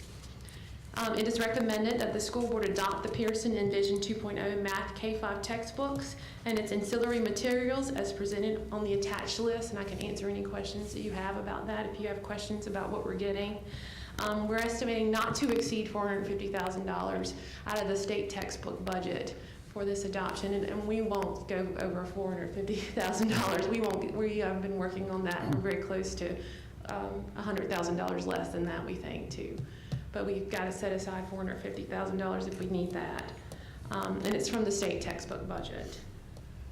Mr. Chairman and board members, I want you to know that we're really looking at our textbooks, because now that we have devices, we're going to be K through 10, one-to-one with devices. So we're really looking at ways that we can use more digital resources versus textbooks. Unfortunately, the textbook companies don't give us much of a cost break on the digital versus the hard copy of the text, but you're going to notice that in some of the other grades, we're trying to use more digital. In some cases, they're free resources, and that's why it said not to exceed, because we're trying to get below that number and buy less hard copies since we have the devices in our students' hands, and that's going to be important for us moving forward. So we're not buying as many textbooks, hard copies, as we did at one time because of the use of digital. Yes, sir. And with the lower grades, from what they've explained to me, because I've been asking lots of questions about this, the younger students, K1, 2, need the consumable workbooks to work through and write on and so forth. And I see a preschool teacher out there, so I know she knows what I'm talking about. We have a few preschool teachers as I'm looking out there. But they do need to write in the workbooks and those kinds of things. But as they get older, they can use more of the digital resources. We have to adopt a textbook. Yes. That's something we're required to do, but our flexibility will be in what we actually purchase. So we are challenging ourselves to, right? Yes, To absolutely. really look, rethink textbook purchases, because we have these devices in the hands of students. We really need to rethink how we purchase textbooks. Is there savings if we're going into this digital process compared to the textbooks? Well, sometimes that's what Dr. Patton was talking about too. Sometimes they know they can get you. They'll make you purchase certain. They aren't on board as much as we'd like for them to be. Yeah. There's always a little loophole. You get digital, you have to purchase certain amounts of this kind of thing. The textbook companies don't give you many No, breaks, it's- but if you find digital resources through, you're going to hear a lot about OER, Yeah. which is educational resources that are available for free online, and there's no cost for those. But the problem you run into is the copyright. You can't just use whatever's online and use it without following copyright guidelines. So you have to do some curating on that. And we are a pilot school district working at the state level, looking at some courses that are going to be completely online: Virginia Studies, Algebra 1, and World History 1. So we're the pioneers in this area, and we're hoping that as this grows, we'll be able to use less and less textbooks and use more digital resources that are free. Okay, hearing no additional discussion on the math textbook adoption, is there a motion to approve this request? So moved. Second. Moved and seconded. All those in favor of the stated motion signify by raising your right hand. Motion carries. And now we'll do social studies. This is the same thing as the math. We did have a social studies committee for the elementary social studies textbook adoption, just like we did with the math. And representation from every elementary school was on this committee. You can see the list of those attached as well. The elementary teachers and administrators were able to review these books. They are on the approved Virginia Department of Education list that they provide for us. So we looked at all of those samples there, and the elementary teachers and the administrators have selected to adopt the social studies book from Five Ponds Press. And this adoption includes student textbooks, student workbooks, teacher materials, teacher editions, reproducibles, assessments, and digital resources. And this one's a little bit cheaper. We're not going to exceed $275,000, and this comes out of the same funds, the state textbook budget fund. And I can tell you what we're getting if you have questions on that as well. Mr. Chairman, it's an honor for me to make this motion on the most important subject in the Henry County school system. As I'm sure Dr. DeVault and the Reverend Archer would agree with me, even Mr. Minner in the audience, I move we approve the textbook for social studies. Second. Well, with that eloquent motion, is there any additional discussion on this? I almost want to make him restate it, but otherwise I'm good.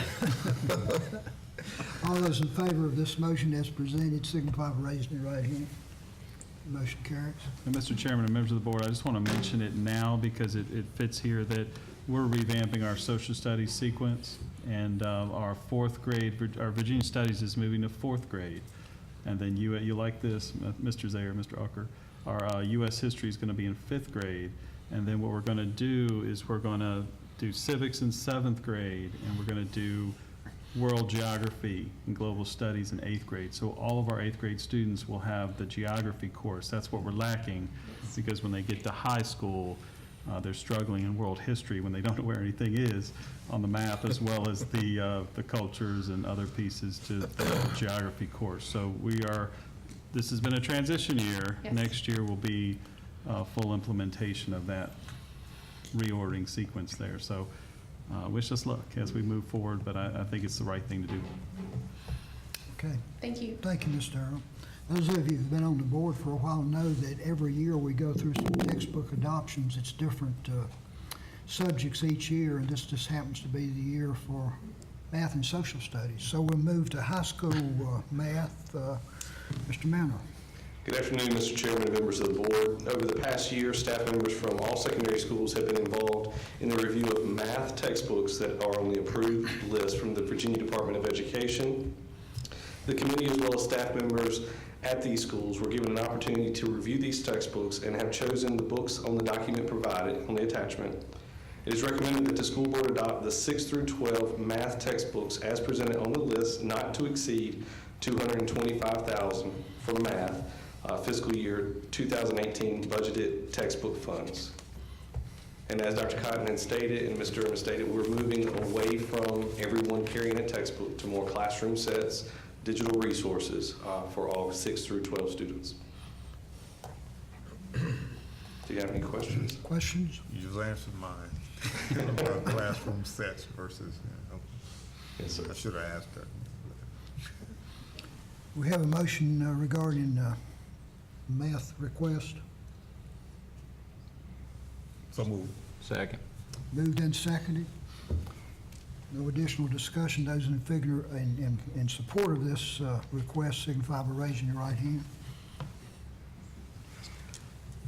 And now secondary social studies. Yes, sir.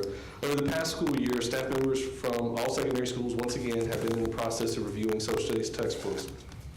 The committee, as well as staff members and administration, were given the opportunity to review social studies text approved by the Virginia Department of Education, and it's recommended that the school board adopt the 6 through 12 social studies textbooks as presented, not to exceed $276,000 for the fiscal year 2018 budgeted textbook funds.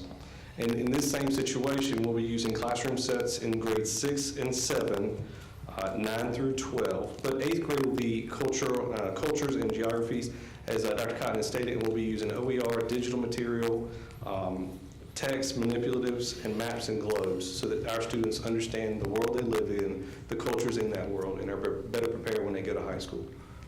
And do you have any questions? Reverend Archer, I think you deserve the honor on this one. Well, I was going to ask a question. Does this also include the AP It classes? also includes all the AP text as well, and that's listed in the attached list. Okay. Okay. I thought I saw that, but I want to double check. Yes, sir, it does. We do AP government history, U.S. history, and world history too? Yes, sir, as well as psychology. Okay. So move. Second. Have a motion and a second. Hearing no additional questions, those in support of this motion signify by raising your right hand. Thank you, Mr. Manor. Thank you. We'll move to item J, approval to award a contract for purchasing cafeteria furniture. Mr. Scott. Mr. Chairman, members of the board, as we continue creating some new and exciting learning environments for our students and our staff, our next step is our cafeterias for both the middle schools, Phil Collinsville Middle School and Laurel Park Middle School. Barrows Incorporated Roanoke has provided a quote to provide furniture similar to what was installed at both high schools, if you remember, when we upgraded those this past year. Barrows holds an existing RFP with the Henry County School System that would allow us to make this purchase. And so the total furniture cost will not exceed $105,000, and it's recommended that we award a contract to Barrows of Roanoke, Virginia to purchase this new cafeteria furniture for both middle schools, not to exceed the $105,000. And of course, this is pending availability of year-end funds.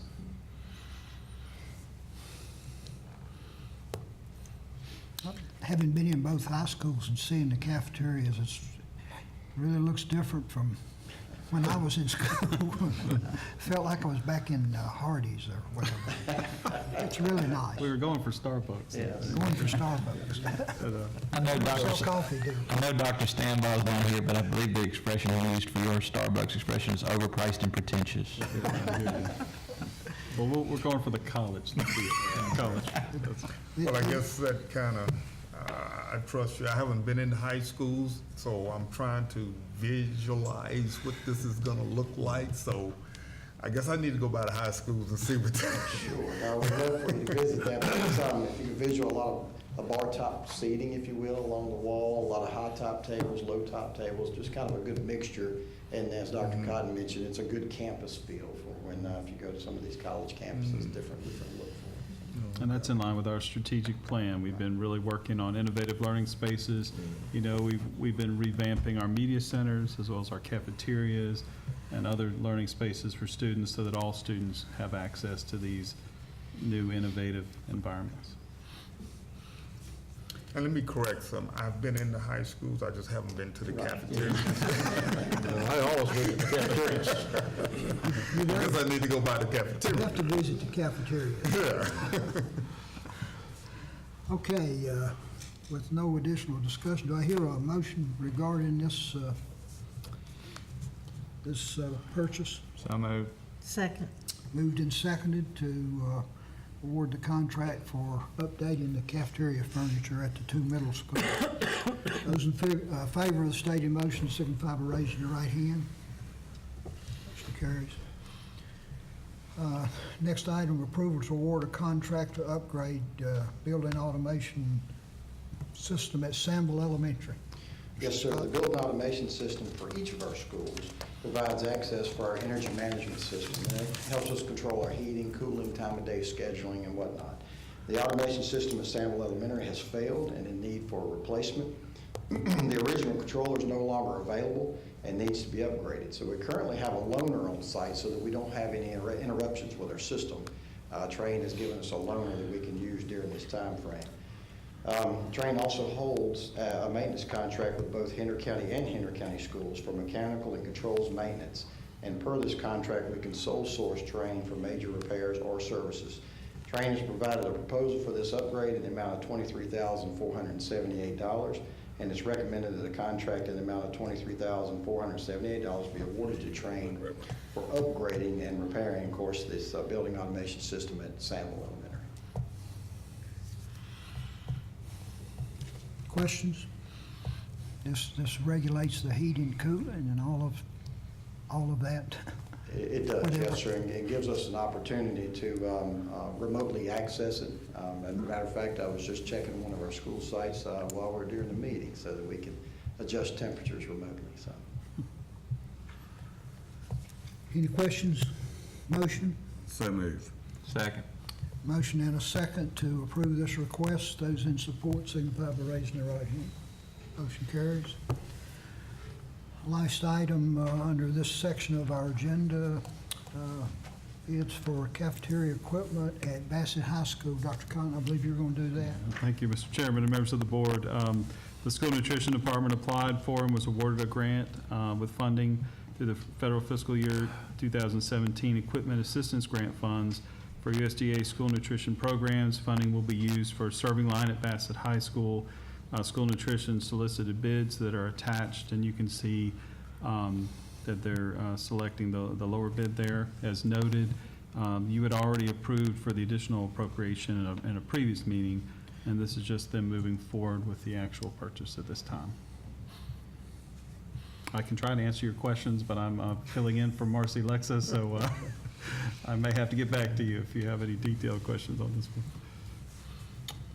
Well, it's a grant, and it's a local company got the bid, which is a good thing, and I move we approve.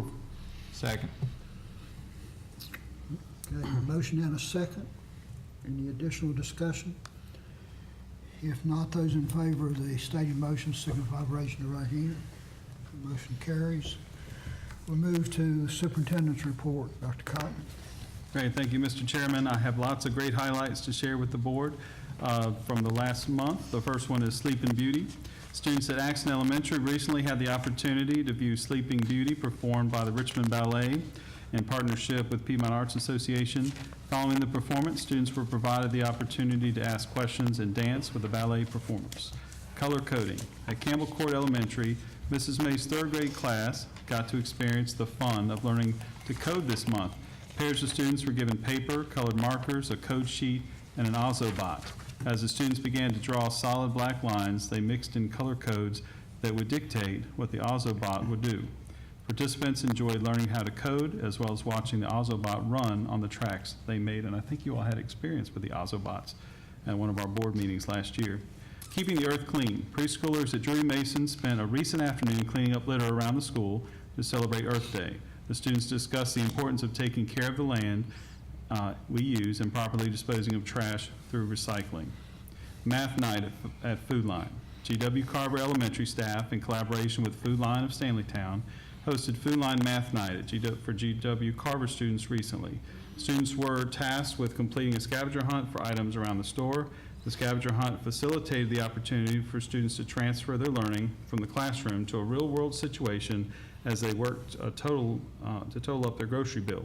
As part of the event, families were provided with snacks and drinks served by G.W. Carver staff. Learning to fly. Fifth graders at John Red Smith enjoyed working with drones in the library during a STEM lesson this month. Students were able to use their coding skills and the Tinker app to code the drone to take off, fly in any direction, flip, and land. Changing the status quo. During Mount Olivet's recent Family STEM Night, students coded the movement of drones, Spheros, and Ozobots. They worked with Osmos games with Lego We Do sets as well. The technology was fabulous, but our students also proved that STEM can be low-tech, as evidenced by their cardboard tube roller coasters, straw and cup towers, and binary bracelets. Park.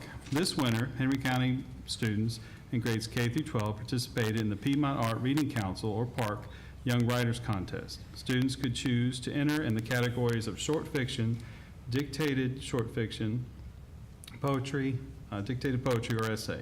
Regional winners, including Ryan Scott of Rich Acres Elementary, were recognized at the Park Young Writers Contest Awards ceremony on April 21st in Lynchburg. Stepping into the future, Sandville Elementary Media Center has a new look, which students have found to be very inviting. The new bookcases, lighting, and tile patterns make them feel as if they have stepped into the future. The new seating, media bar, and tables will allow for collaborative learning, book talks, and hands-on STEM activities. This updated space now has new wiring and updated internet connections that makes everything run smoothly. The children enjoyed watching the transformation take place and can't wait to share the new modern library with family and friends. And we're getting better and better at this. And by the way, our facilities department, they're doing all this, or the majority of this work, and it's really phenomenal. So kudos, Mr. Scott, to you and your staff. Just a taste, students in Mrs. Creech's third grade class participated in a book tasting this month. Books from various series and genres were placed around the room. Students chose a book and then tasted it, reading it for 5 minutes. After reading, students answered a few basic questions relating to the author's purpose and type of genre, in addition to rating the book. Students then rotated to a new table to taste a different genre or book series. At the end of the event, students chose a favorite book to add to their book list for reading during their self-time. Deaf awareness. FC Middle School's interpreters recently took time to create a board displaying ways for students to be more informed regarding the lifestyle of the deaf child adult. This bulletin board introduces students and faculty to the signed alphabet, as well as deaf actors, actresses, musicians, and athletes. Encouraging quotes from deaf community members have also been featured on the morning announcements as staff and students work to build a strong and inclusive atmosphere at the school.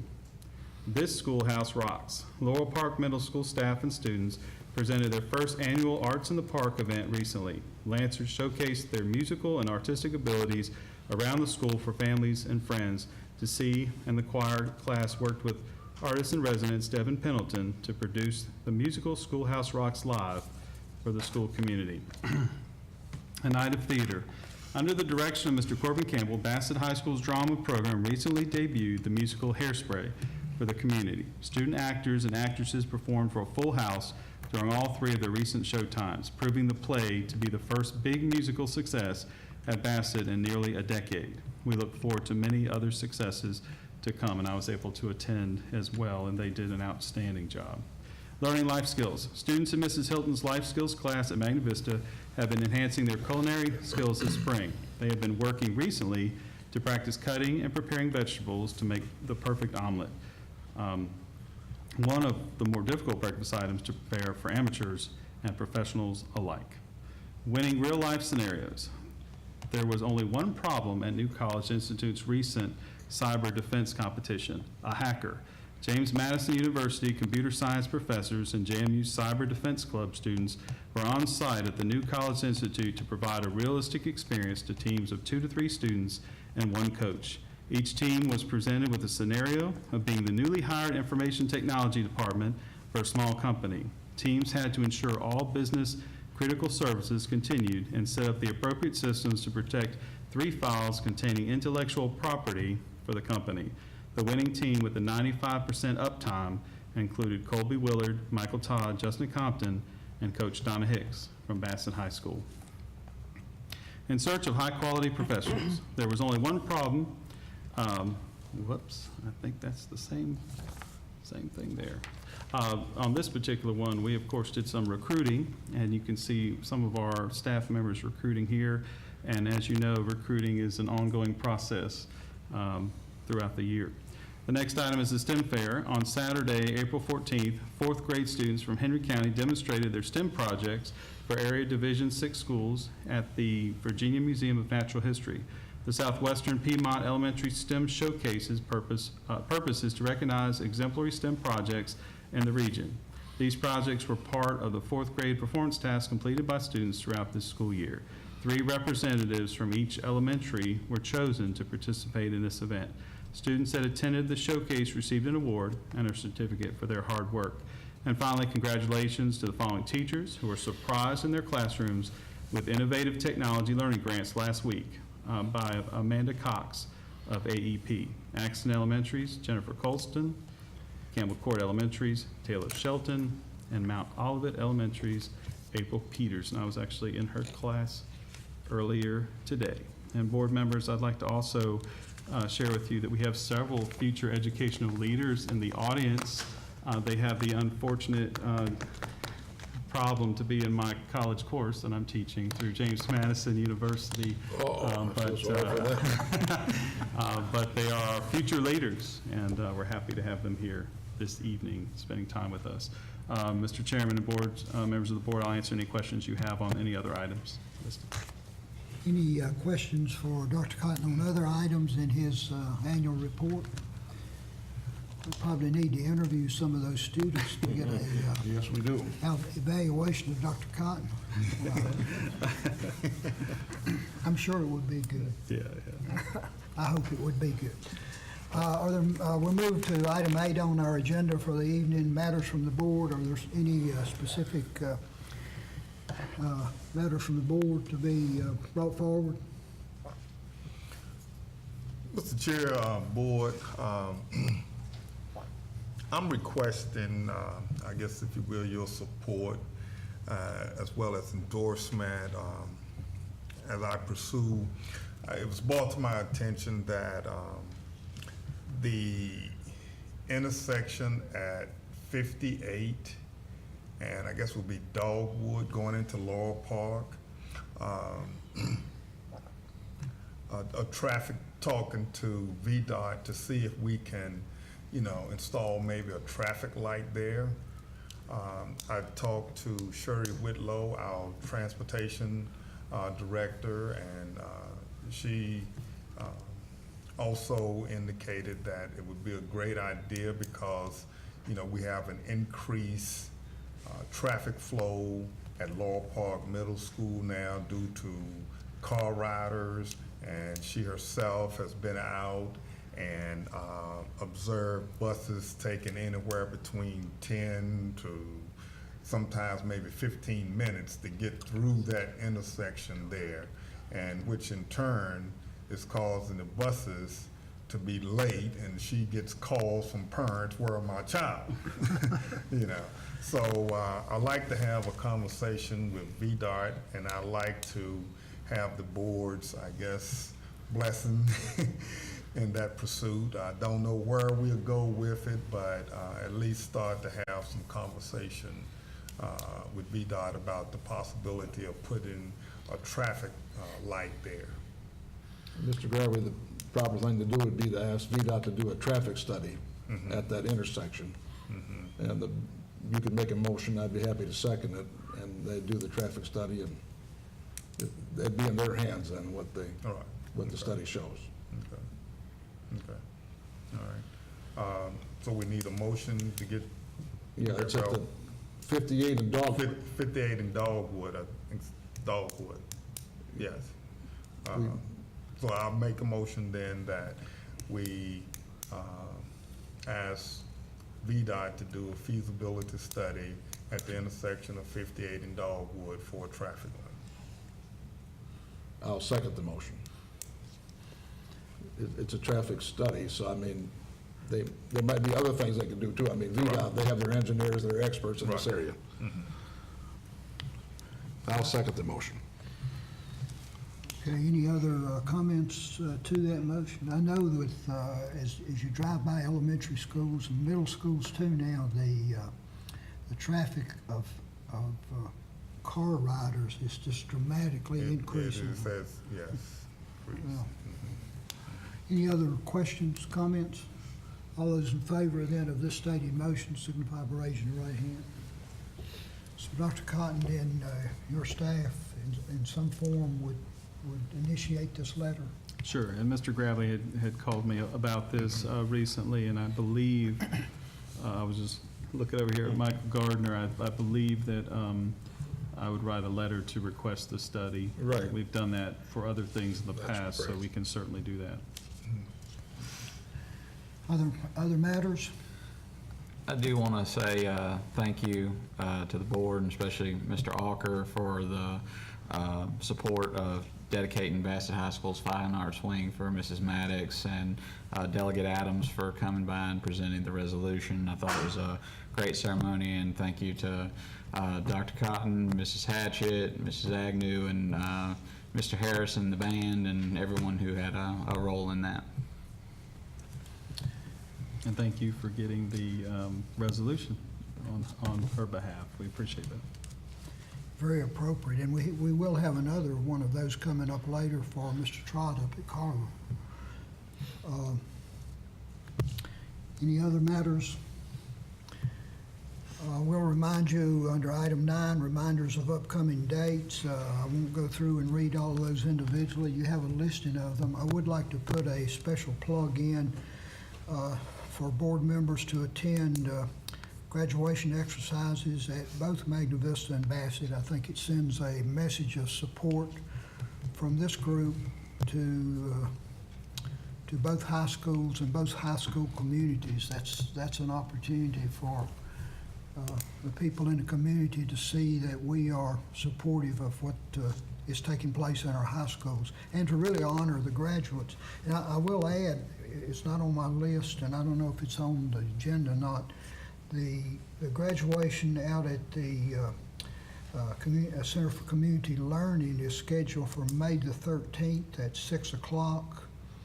There are some graduates that finish there. I've attended those for the last couple of years, and it's very rewarding to see some of those people receiving recognition for their work. Is that the 13th or the 30th? I think it's the 30th. I think it's the 30th. Okay, I Do we didn't have have the a- wrong number. Thanks for correcting me on that. The 30th, The 30th, yes. okay? And those are some very inspiring stories, so thank you for mentioning that. If it works in your schedule, that's a great event to attend. The only other thing I will mention from that list, June 21st, special meeting at 9 o'clock for our fiscal year closeout. That would be here in the boardroom, or up in our boardroom upstairs, I guess, for that one. Is that right? Or I do we don't do know. that here? I don't remember where our location Yeah, is, but it's- it looks like it's down here. I've got noted, school board meeting room, 3rd floor. Oh, well, there you go. That's what it is. Okay. That's where it is. I was trying to see that. I can see it now. There are several conferences mentioned there. If you plan to attend one of those state VSBA conferences, be sure and check with Mrs. Minner to see that you are registered and able to attend. At this time, I'll call for a motion to go into closed session for Section 2.2-3711, Paren A, Paren 1, Code of Virginia, discussion of appointments and separations of personnel. Same section, Paren A and Paren 2, discussion of student matters.